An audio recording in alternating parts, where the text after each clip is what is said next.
Olá, amigos e irmãos do canal Tetelestai. Um grande abraço a todos aí, um prazer nós estarmos juntos de novo. Nesse nosso segundo programa, em que nós vamos estar aqui falando um pouquinho mais da palavra de Deus para vocês, através aqui do nosso canal do YouTube. Hoje, dia 24 de novembro de 2015, nós temos um tema muito bom para essa noite, um tema que eu tenho certeza que você que vai estar assistindo o vídeo aí, você vai gostar. Nós vamos falar sobre a maior evidência da salvação. Nós vamos falar daquilo que mais evidencia a pessoa que é salva, a pessoa que é de Deus. Então nós vamos estar falando hoje sobre esse tema. Eu peço que você fique atento, nós vamos assistir um vídeo aí logo mais, Mas antes de nós assistirmos o vídeo, eu quero fazer uma leitura para vocês do Evangelho de Lucas, capítulo 10, verso 30. Lucas, capítulo 10, verso 30. Você que está aí podendo acompanhar, acompanha conosco aí, Lucas 10, verso 30. Uma passagem muito conhecida, que é a parábola do bom samaritano. Vamos lá então para a leitura, diz assim: respondendo Jesus disse: descia um homem de Jerusalém para Jericó e caiu nas mãos dos salteadores, os quais o despojaram e espancando se retiraram, deixando meio morto. E ocasionalmente descia pelo mesmo caminho um certo sacerdote, e vendo, passou de largo. E de igual modo também um levita, chegando àquele lugar e vendo, também passou de largo. Mas um samaritano que ia de viagem chegou ao pé dele e vendo, moveu-se de íntima compaixão. E aproximando-se, atou-lhes as feridas, aplicando azeite e vinho, e pondo sobre a sua cavalgadura, levou-o para uma estalagem e cuidou dele. E partindo o outro dia, tirou 2 dinheiros e deu ao hospedeiro e disse: cuida dele, e tudo que mais gastares eu te pagarei quando voltar. Então é uma passagem muito linda aí. Eu peço que você acompanhe comigo o vídeo que nós vamos passar agora aí. Nós vamos estar passando um vídeo muito legal. Peço que você acompanhe até o final do vídeo, que tem a ver com tudo com isso que a gente acabou de ler agora, tá bom? Então até já, nós vamos comentar o vídeo. Um grande abraço, até já.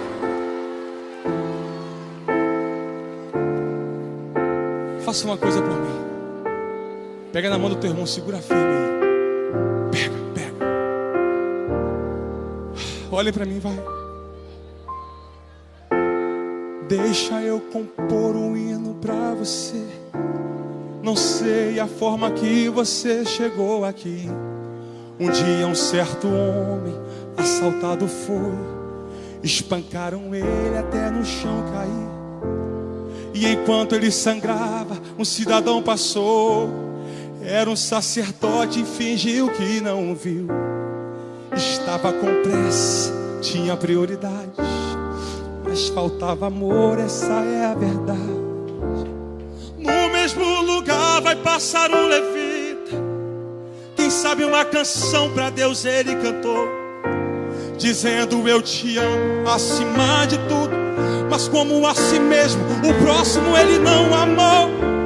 Fez a mesma coisa que o sacerdote. Não tinha remédio para sarar a dor. Com as mãos vazias ele prosseguiu, e alguém caído pelo chão continuou. E no mesmo lugar o bom samaritano vem. Não sei o nome da sua religião, não sei como ele cantava, se muito bem orava. Só sei que ocupadas estavam suas mãos. Dentro dele havia muita compaixão. Quebrando o protocolo, se aproximou do homem ferido. Ele foi até o chão. Ei, sinta ele aí tocando em suas mãos. Derramou azeite e vinho em suas feridas. Estancou teu sangue e te levantou. Fez da sua vida a essência dele. o bom samaritano de você cuidou. Ele não olhou para sua aparência, nem o que você tinha para oferecer. Não importa se existe alguém aqui caído, o bom samaritano vai aparecer. Você é o espelho. Levanta a mão que reflete. Levanta a mão dele lá em cima, vai.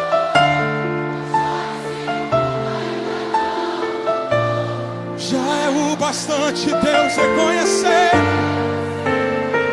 Você é precioso. Se você desistiu, Deus não vai desistir. Ele está aqui para te levantar.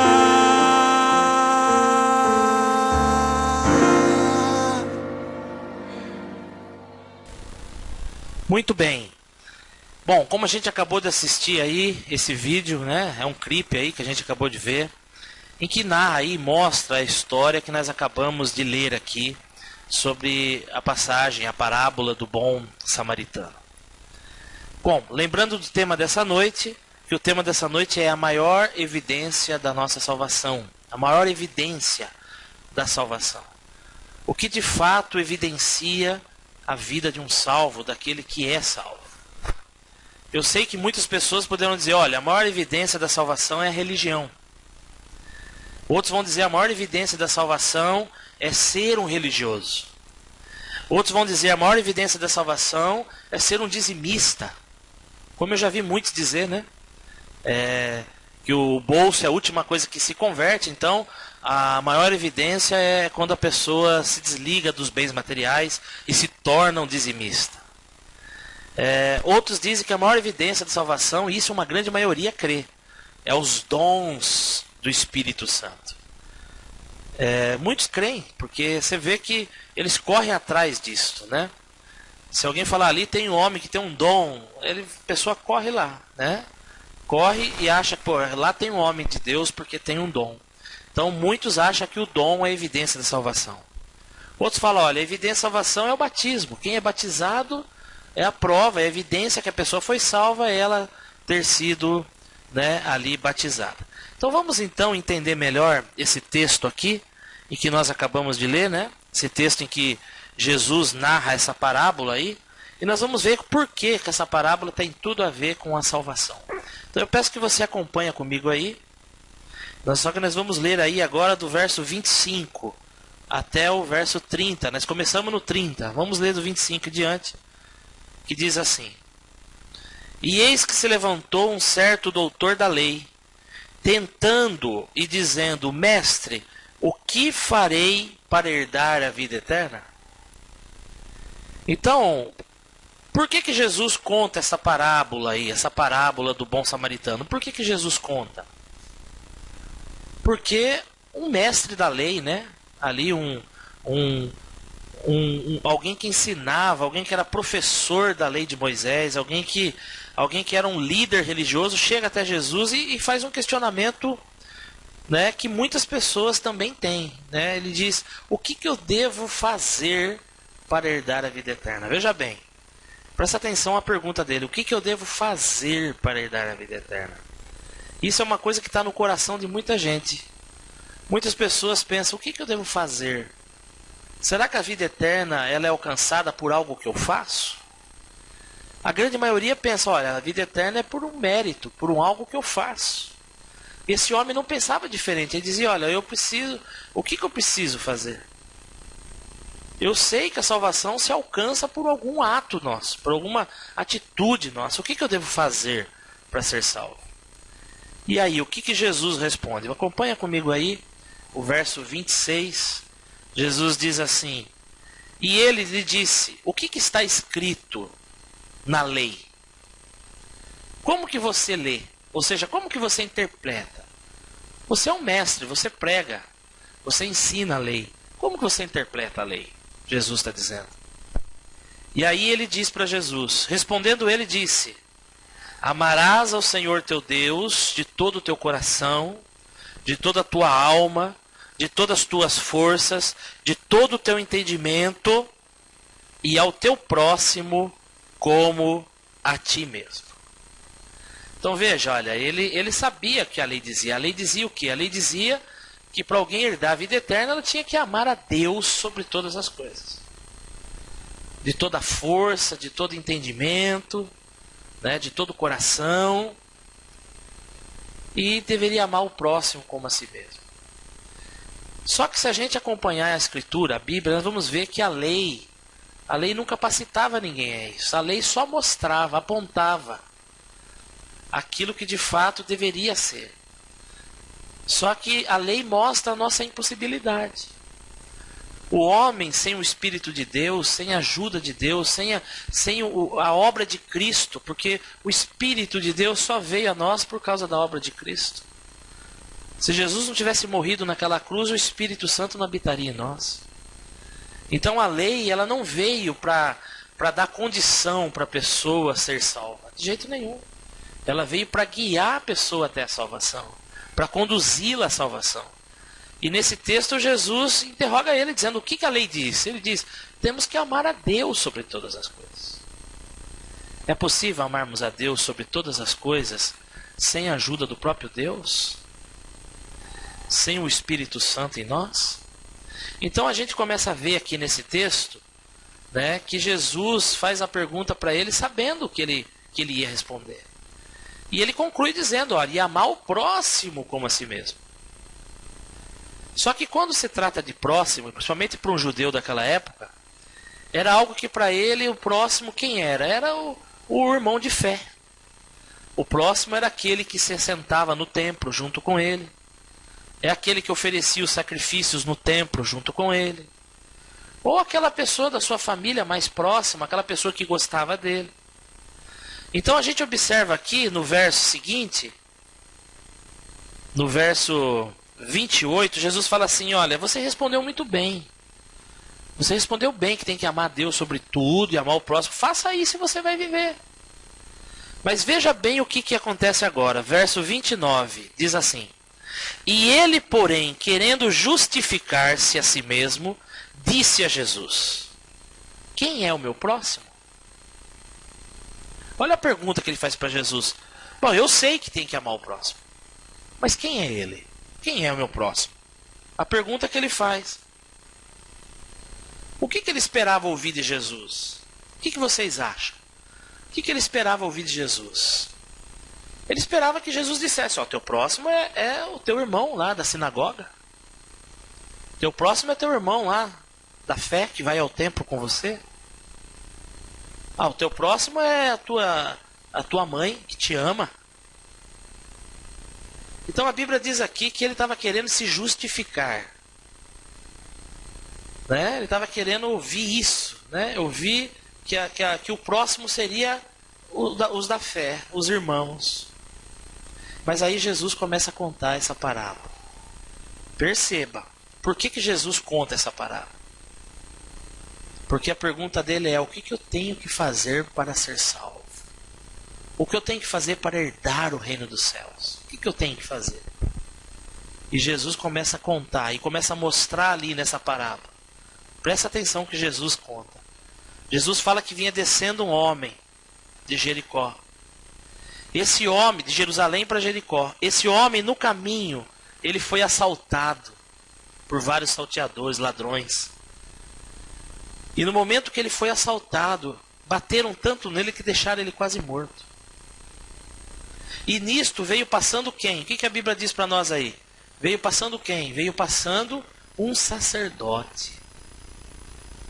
Um sacerdote viu o homem caído. Um sacerdote olhou e viu que ele estava no chão. E a Bíblia diz que ele passou de largo. Fez de conta que não viu e passou longe. Quem seria um sacerdote? Se fosse nos dias de hoje, quem seria o sacerdote?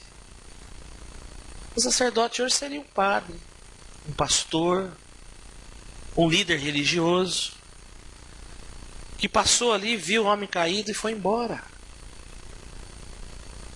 Interessante que eu não sei quem fez essa música aí do Anderson Freire, mas ele fala que talvez o sacerdote tinha muitas coisas para fazer. Não pôde parar. Então eu queria dizer para você, meu irmão, que talvez você se acha aí de Deus, se acha aí muito de Deus, muito religioso. Você se acha aí já cidadão dos céus, eleito de Deus, escolhido, salvo, predestinado. Você se acha como aquele que aceitou Jesus. Talvez você tenha essa mesma conduta, né? Você é daqueles que quando vê alguém caído passa longe, passa de largo. Talvez você diga, eu tenho muito o que fazer, mas você acha que esse sacerdote também não tinha? Mas Jesus continua narrando, dizendo que em seguida veio quem? Veio um levita. Quem era o levita? O levita era aquele que trabalhava no templo. Era aquele que cuidava das coisas do templo, preparava os sacrifícios. Era aquele que cuidava da guarda, cuidava da limpeza. Cuidava ali dos louvores, dos cânticos que era feito. Então veja bem, querido. Inclusive até a música do Anderson Freire também diz isso. Fala, talvez naquele dia, é uma suposição, lógico, a Bíblia não diz nada disso. Talvez naquele dia ele entoou um cântico a Deus dizendo que amava a Deus mais que tudo. E assim, como Jesus mesmo fala, olha, muitos me honram com os lábios, mas o coração está longe. Ele passou, quando viu o cara caído, ele seguiu o mesmo perfil do sacerdote. Você vê que a religiosidade traz isso, né? A religiosidade ela só traz obra de caridade quando há algo aparente, quando é algo que se mostra. A gente vê, por exemplo, aí nesses últimos dias aí, do que aconteceu lá no estado de Minas Gerais, aquela situação difícil que o povo de Minas está enfrentando lá, com a barragem que estourou. Quantas igrejas têm aí feito propaganda, né, das suas obras de caridade? Quantas igrejas têm mostrado os galões de água que estão mandando, os caminhões de água? Olha, querido, desculpa dizer a verdade. Talvez muitos vão dizer assim, mas você não fez. Você não sabe. Se eu fiz, eu fiz de maneira oculta. De maneira que não é para ninguém ver. A palavra de Deus diz que tudo aquilo que a gente faz para o outro ver, a gente perde o galardão, perde a recompensa. São obras mortas. Então nesses dias a gente vê muitas obras mortas. Talvez esse levita parasse e ajudasse se tivesse uma multidão olhando. Mas como não tinha ninguém, ele foi embora. Mas aí Jesus conta a parte mais interessante dessa parábola. Jesus fala que veio passando um samaritano. Quem era o samaritano? Quem era o samaritano naquela época? O samaritano era um cidadão de um povo misturado, de um povo desconsiderado, de um povo desprezado, de um povo que não podia participar de nada que o judeu participasse. Um judeu não falava com o samaritano, não bebia num copo de um samaritano. Um judeu não se relacionava, não entrava na casa de um samaritano. Veja bem. E Jesus faz questão de dizer, quem que passa por ali? Um samaritano. Quem seria um samaritano hoje? Seria aquela pessoa, meu irmão, que nunca se assentou na sua igreja. Seria aquela pessoa, meu irmão, que não sai batendo no peito dizendo que é de Deus, dizendo que é salvo. Seria aquela pessoa, meu irmão, que você despreza dizendo que ela já vai morar no inferno, que ela vai para o inferno. O que tem de pessoas hoje colocando pessoas no inferno, e Jesus disse, olha, eu não vim destruir o homem, eu vim salvar. Será que as pessoas não vê o Espírito de Cristo? Né? Qual é o Espírito de Cristo em relação ao perdido? Não é condená-lo. Não é colocar medo dele, medo do inferno nele. Esse terrorismo evangélico que é feito muitas vezes, ou até mesmo a Igreja Católica fez tanto isso também. O medo do inferno. Se a gente olhar para a palavra de Deus, a gente sabe que o inferno existe. Sabe que vai ser inaugurado em breve, né? Ninguém que morreu foi para o inferno, sabemos disso, mas sabemos que o inferno foi criado, a Bíblia diz. Lá no Evangelho de Mateus, a Bíblia é clara, lá no capítulo 24 diz: e o inferno foi criado, o lago de fogo foi criado para Satanás e seus anjos. Então o propósito de Deus não é mandar a gente lá, o propósito de Deus é salvar. E Jesus narra essa passagem dizendo que esse homem, que era alguém que para todos não era salvo. Esse homem nunca entrou no templo de Israel. Esse homem, se entrasse numa sinagoga, era expulso. Mas Jesus fala que ele passando, o que ele faz? O que esse homem faz? Ele cuida das feridas, ele cuida daquele homem que estava caído. Interessante isso, né? Não tinha ninguém vendo, só Deus estava vendo. E ele cuida daquele homem caído, coloca no lombo do seu animal, leva até uma hospedaria, e quando chega na hospedaria ele paga o hospedeiro, e como ele precisa ir embora e ir adiante para depois voltar, com certeza ele era um vendedor, um comerciante, alguma coisa assim. Quando ele está para sair, ele fala: olha, eu vou deixar ele aqui, mas se ele não melhorar, não mande ele embora não. Cuide dele mais um pouco, que a hora que eu voltar eu pago o restante. Então observa, irmãos, observa a pergunta daquele fariseu: o que eu tenho que fazer para herdar o reino do céu? O que a gente tem que fazer para herdar o reino do céu? Olha, a Bíblia diz que a salvação não é por obras. A salvação é pela graça. A salvação é pela obra de Cristo na cruz. É pelo Evangelho que é a grande boa notícia, a obra de Cristo. A salvação está em Cristo. Só que a maior evidência da salvação, a principal delas, não é o dom, não é você ser um religioso, não é você ter uma religião. A maior evidência da sua salvação é o amor. Olha para o texto e você vai ver Jesus ensinando isso. E Jesus vai mostrar algo excelente. Jesus vai dizer assim, acompanha comigo o finalzinho aí, olha. Verso 26, Jesus fala assim, verso 36. Qual, pois, desses três te parece que foi o próximo daquele que caiu na mão dos salteadores? Olha a pergunta de Jesus. Qual dos três você acha, na sua concepção, qual deles mostra a verdadeira evidência do amor ao próximo? Qual deles mostra que amou o próximo? Qual? E aí, o líder aqui, o doutor da lei, diz: aquele que usou de misericórdia com ele. Disse Jesus: vai e faça da mesma maneira. Vocês viram? Então, se a gente pegar o contexto dessa passagem, a gente vai ver o Senhor está ensinando. Meu querido, o salvo é aquele que tem evidência da salvação. E a maior delas é o amor. Olha para esse texto e você vai começar a ver. Se a gente fosse analisar aqui, qual dos três era salvo? Na ótica de Cristo, na ótica de Deus. Qual dos três era salvo? Pense um pouquinho. Qual dos três amava o próximo? Qual dos três obedecia a Deus? Olha, você que é cristão, seja aí de qualquer religião, denominação, presta atenção que eu vou te dizer. Olha o que Jesus fala no Evangelho de João, capítulo 13, verso 35. Jesus fala assim: nisto todos conhecerão que sois os meus discípulos, se vos amardes uns aos outros. Sabe como que as pessoas vão conhecer que você é discípulo de Jesus? Quando você entender a importância do amor, que o amor é a maior evidência da salvação.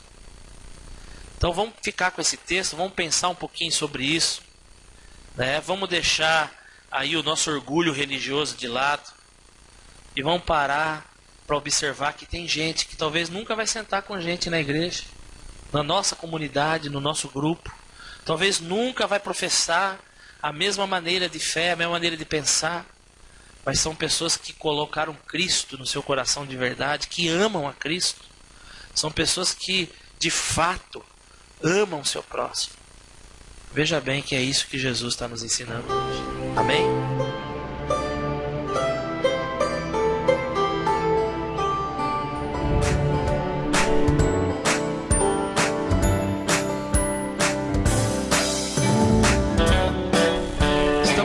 volta. Agora nós vamos fazer a leitura do dia, né, em sequência do Evangelho de João, tá bom? Então vamos aprender juntos aí, fazendo a leitura em sequência, né? Aqui uma leitura de carreirinha do Evangelho de João. Vamos lá para a leitura então. Evangelho de João, capítulo 1 e capítulo 2, nós vamos fazer a leitura desse nosso programa. Diz assim, capítulo 1 do Evangelho de João. No princípio era o Verbo estava com Deus, e o Verbo era Deus. Ele estava no princípio com Deus. Todas as coisas foram feitas por Jesus. Sem Jesus, nada do que foi feito se fez. Nele, em Cristo Jesus, estava a vida, e a vida era a luz dos homens. E a luz resplandece nas trevas, e as trevas não a compreenderam. Houve um homem enviado de Deus, cujo nome era João Batista. Este veio para testemunho, para que testificasse da luz, para que todos crescem por ele. Não era ele a luz, mas veio para que testificasse da luz. E ali estava a luz verdadeira, que ilumina a todo homem que vem ao mundo. E estava no mundo. O mundo foi feito por ele, e o mundo não o conheceu. Veio para o que era seu, ou seja, para o seu povo, o povo de Israel, a nação de Israel, os judeus. E os seus não o receberam. Mas olha agora que promessa, que palavra para nós. Mas a todos quanto receberam, deu-lhes o poder de serem feitos filhos de Deus, aos que creem em seu nome. Deu-lhes o poder, deu-lhes o direito de se tornar filho de Deus. Tá vendo? Nem todo mundo é filho de Deus. Nos tornamos filho de Deus quando cremos em Cristo. Os quais não nasceram do sangue, não nasceu nem da vontade da carne, nem da vontade do varão, mas da vontade de Deus. E o Verbo se fez carne e habitou entre nós, e vimos a sua glória como a glória do unigênito do Pai, cheio de graça e de verdade. Jesus é o Deus encarnado, o Deus que se fez carne, o Verbo, a palavra de Deus que se fez carne. João testificou dele e clamou dizendo: este era aquele que eu dizia, e que vem depois de mim, mas que é antes de mim, porque foi primeiro do que eu. Olha que coisa linda. João dizendo, olha que João fala, este era aquele a quem eu dizia que vem depois de mim, mas é antes de mim. Olha só, ele é antes de mim, porque foi primeiro do que eu. E segundo a história, João ele tinha 6 meses de idade mais velho que Jesus. Mas ele sabia quem era Jesus. Ele sabia que Jesus era o Deus encarnado. E todos nós recebemos também da sua plenitude, com graça sobre graça. Porque a lei foi dada por Moisés, mas a graça e a verdade vieram por Jesus Cristo. Maravilha! A lei não salvou, a lei serviu de aio, de condutor, para nos apontar a um Salvador. A lei serviu para a gente ver que éramos pecadores e que não conseguimos agradar a Deus, não conseguimos viver os preceitos de Deus. E João testifica isso aqui, João fala isso claramente, porque a lei foi dada a Moisés, mas a graça e a verdade vieram por Jesus Cristo. Deus nunca foi visto por alguém, mas o Filho unigênito, que está no seio do Pai, este ele o fez conhecer. E este é o testemunho de João, quando os judeus mandaram de Jerusalém sacerdotes e levitas para que lhe perguntasse: quem és tu? E confessou e não negou, confessou: eu não sou Cristo. E perguntaram: então quem és, pois? és tu Elias? Olha que interessante isso daqui. Muita gente gosta de bater na tecla que João é reencarnação de Elias. Olha o próprio João dizendo. Perguntaram a ele, você é o Elias? Olha o que ele disse, não sou. És tu profeta? Respondeu ele, não. Disseram, pois, quem és? Para que demos resposta àqueles que nos enviaram. Que dizes de ti? O que dizes de ti mesmo? Disse ele, eu sou a voz que clama no deserto. Endireitai o caminho do Senhor, porque disse o profeta Isaías. E os que tinham sido enviados eram dos fariseus. Ei, fariseus. Até hoje, não? Os fariseus dá trabalho, até hoje. E perguntaram-lhe e disseram-lhe, por que batizas, pois, se tu não és o Cristo, nem Elias e nem o profeta? João respondeu dizendo, eu batizo com água, mas no meio de vós está um a quem vós não conheceis. Este é aquele que vem após mim, que foi antes de mim, do qual eu não sou digno nem de desatar as correias das suas sandálias. Essas coisas aconteceram em Betânia, do outro lado do Jordão, onde João estava batizando. No dia seguinte, João viu a Jesus, que vinha para ele, e disse, eis o Cordeiro de Deus que tira o pecado do mundo. Olha que coisa mais linda. Este é aquele o qual eu disse, após mim vem um homem que foi antes de mim, porque já era primeiro do que eu. Nossa, olha quantas vezes João enfatiza isso nesse primeiro capítulo. E eu não o conhecia, mas para que ele fosse manifesto a Israel, vim eu, por isso batizando com água. E João testificou dizendo, eu vi o Espírito descer do céu como uma pomba e repousar sobre ele. E eu não o conhecia, olha bem, mas o que me mandou batizar com água, esse me disse, sobre aquele a que vires descer o Espírito e sobre ele repousar, esse é o que batiza com o Espírito Santo. E eu vi e tenho testificado que este é o Filho de Deus. No dia seguinte, João estava outra vez ali na companhia de 2 dos seus discípulos. E vendo passar a Jesus, disse, eis aqui o Cordeiro de Deus. E os 2 discípulos ouviram-no dizer isto e seguiram a Jesus. E Jesus, voltando-se e vendo que eles o seguiam, disse, o que buscais? E eles disseram, Rabi, que traduzido quer dizer mestre, onde moras? E ele lhes disse, vinde e vede. Foram e viram onde ele morava, e ficaram com ele aquele dia, e era já quase a hora 10ª. Era André, irmão de Simão Pedro, um dos 2 que ouviram aquilo que João havia dito e o haviam seguido. E este achou primeiro a seu irmão Simão, e lhe disse, achamos o Messias, que traduzido é o Cristo.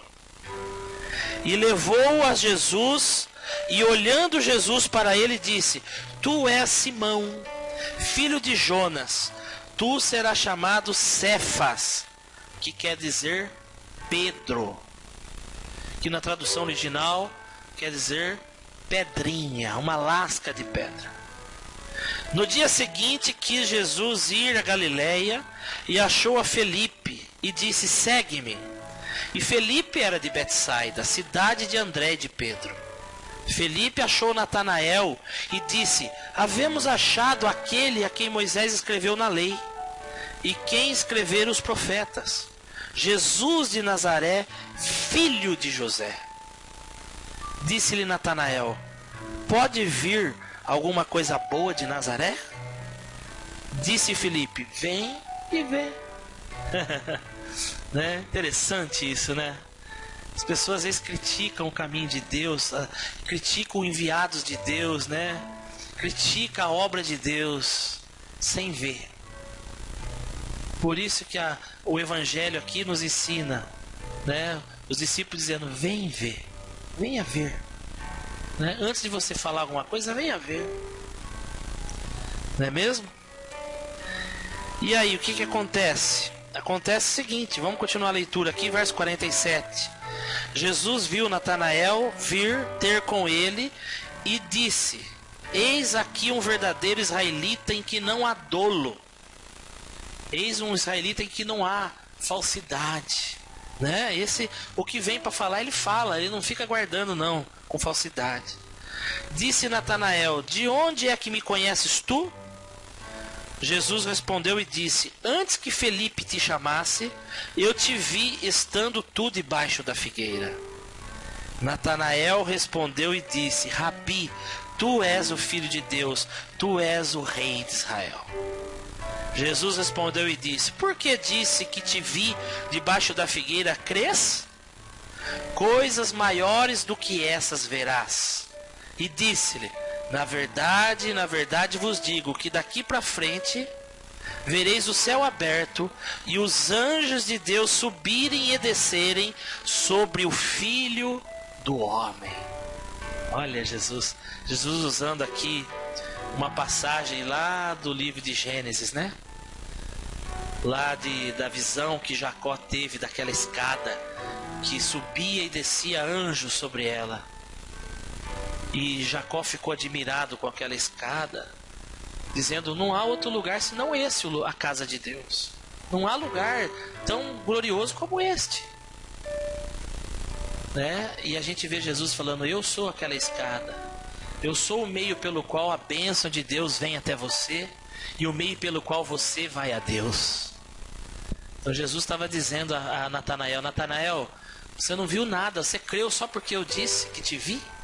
Você verá coisas maiores, porque eu sou o meio pelo qual Deus te abençoa, e eu sou também o meio pelo qual você vai a Deus.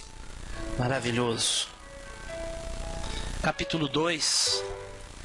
E ao terceiro dia fizeram-se umas bodas em Caná da Galileia, e estava ali a mãe de Jesus, né? Fizeram a festa ali. E faltando vinho, a mãe de Jesus disse, não tem vinho. E disse-lhe Jesus, mulher, o que tenho eu contigo? Ainda não é chegada a minha hora. Sua mãe disse aos empregados, fazei tudo quanto ele vos disser. E estavam ali postas 6 talhas de pedra para as purificações dos judeus. E em cada uma cabia 2 ou 3 metretas. Disse Jesus, enchei de água essas talhas. E encheram-nas até em cima. E disse-lhes, tirai agora e levai ao mestre-sala. E levaram. E logo que o mestre-sala provou a água feita vinho, não sabendo de onde viera, se bem que o sabiam os empregados que tinham tirado a água, chamou o mestre-sala ao esposo e disse-lhe, todo homem põe primeiro o vinho bom, e quando já tem bebido bem, ou seja, quando já perdeu, né, todo o paladar ali devido ao álcool, devido ali àquela sensação que o álcool traz, né? Depois de ter bebido bem, então o inferior, aí vem o vinho inferior, mas tu guardasse até agora o bom vinho. Tem versão que fala assim, você guardou o melhor para o fim, né? Que ele não sabia que aquele vinho foi Jesus que fez. O melhor é com Jesus, não tem nada melhor sem ele. E Jesus principiou assim os seus sinais em Caná da Galileia. Ali foi o primeiro sinal de Jesus, né? Transformar a água em vinho, né? E manifestou a sua glória, e os seus discípulos creram nele. Vejam que interessante o primeiro milagre de Jesus. O primeiro milagre de Jesus aponta para a principal obra de Cristo na terra. É transformar a sua vida, a minha vida, da água para o vinho. É transformação. Às vezes as pessoas ficam correndo atrás de milagre, de milagre, de milagre. Eu quero ver um milagre. O maior milagre é a transformação. Depois disso, desceu a Cafarnaum, ele, a sua mãe, e os seus irmãos, e os seus discípulos, e ficaram ali não muitos dias. E estava próxima a Páscoa dos judeus, e subiu Jesus a Jerusalém, e achou no templo os que vendiam bois, ovelhas e pombos, e os cambiadores assentados. Olha agora. E tendo feito um azorrague de cordéis, lançou todos fora do templo, bem como os bois, as ovelhas, espalhou o dinheiro dos cambiadores e derrubou as suas mesas. E disse aos que vendiam pombos: tirai daqui estes e não façais da casa de meu pai uma casa de vendas. Que coisa, hein? E os seus discípulos, lembrando-se do que está escrito: o zelo da tua casa me devorará. Profecia do Antigo Testamento. Responderam, pois, os judeus e disseram: que sinal nos mostra para fazer isso? Jesus respondeu e disse: derribai esse templo e em 3 dias o levantarei. Disseram, pois, os judeus: em 46 anos foi edificado esse templo, e tu levantarás ele em 3 dias? Mas ele, Jesus, falava do templo do seu corpo. Quando, pois, ressuscitou dos mortos, os seus discípulos lembraram-se, olha só, de que lhes dissera isso, e creram na Escritura e na palavra que Jesus tinha dito. E estando ele em Jerusalém pela Páscoa durante a festa, muitos, vendo os sinais que faziam, creram no seu nome. Mas o mesmo Jesus não confiava neles, porque a todos conhecia. E não necessitava que alguém testificasse do homem, porque ele bem sabia o que havia no homem. Olha, só para a gente finalizar aqui a nossa leitura do Evangelho de João aqui de carreirinha, presta bem atenção, finalzinho aqui do capítulo 2. Muitos que viram os sinais que Jesus fez creram, mas o mesmo Jesus não confiava neles, porque bem sabia o que havia neles, bem conhecia a natureza do homem, inconstante do homem. Jesus sabia que uma hora crê, outra hora ele não ia crer, né? Jesus sabia que eles estavam crendo apenas por um milagre que tinha visto. Observem que Jesus não confia naqueles que crêem nele apenas porque viram seu milagre. Não. Observe aqui. E aqui a gente termina, né, a nossa leitura de carreirinha aqui, a nossa leitura sequencial do Evangelho de João.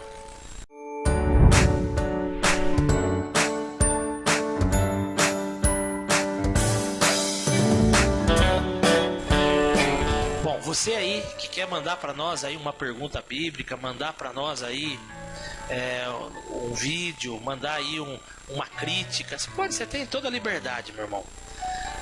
Você pode mandar pelo nosso e-mail, né, canaltetelestai@gmail.com, ou você pode também mandar aí pelo WhatsApp, né, 19992 14 11 68. E também você pode acessar aí o nosso canal no YouTube, né, que é o canal Tetelestai, e acompanhar a gente aí, tá, pelo Facebook, tá bom? Então um grande abraço a todos aí, muito obrigado de estar conosco aí. Um grande abraço, fica com Deus, até a próxima, se Deus quiser.